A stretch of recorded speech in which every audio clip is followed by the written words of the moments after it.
got my shoulder deep. Now, like I said, you'll have guys that'll switch down here to the sock. Okay, you'll have guys that'll try to get both knees in. All right, you'll get guys that'll try to get both knees to one side. All of these are positions that the high crotch guy should want to be in. Now, what we're going to do is we're just going to stay on the initial high crotch leg. And you'll also, too, you'll have two different schools of philosophy. You'll have guys that want their arms short right here and just attack the knee. And then you'll have guys that want their arms super, super, super deep right here, okay, for setting different things up. All right, so like you talk to a Doug Schwab type guy who's a head coach of UNI, he talks more about his arm being short. You talk to Coleman Scott, both these guys are NCAA national champs, both of them are Olympians. All right, Coleman's got a bronze.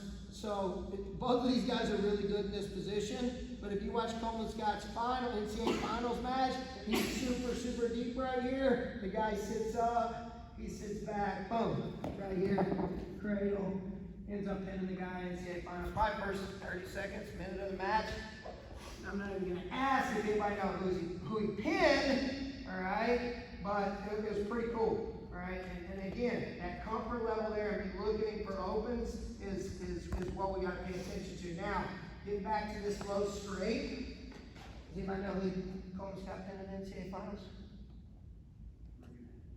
Nobody? I just want to see. Joey Slayton, all right? Get your knowledge up. All right. So I'm in here on this high crotch, cracks it down. Now I'm just going to switch down to the sock right here. Okay? Just switching down to the sock. Now, in a perfect world, we're going to elevate it, and then we're going to take that foot across and get them flat to their butt. Notice as I circle, keep my shoulder in the pocket, and then as I get to this backside, I want to cover.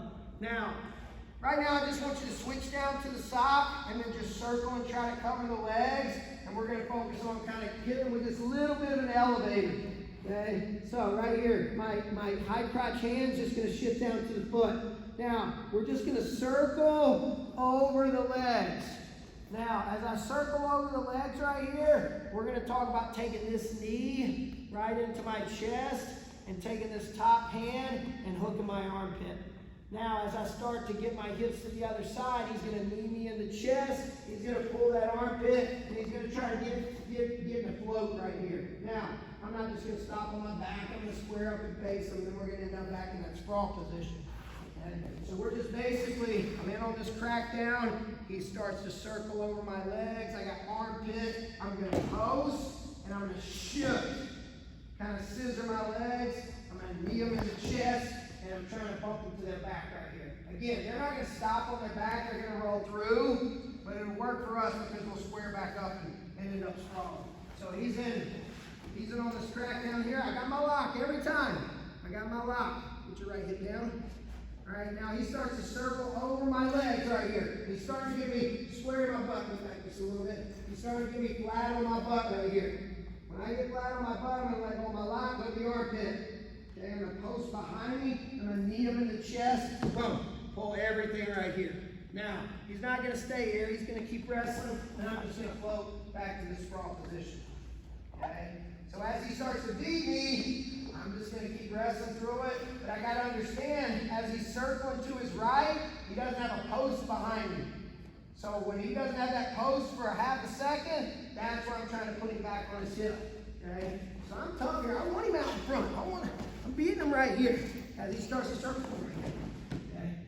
Now, I might catch him falling asleep and right here, but most guys are going to punch through. Get him to float right back to this position and back to my sprawl. Does everybody see where we're going with that? So as he starts to rotate, I'm on my right hip. As he starts to rotate, armpit, post, knee him in the chest. Try to put him on his back, square back up. Any questions here?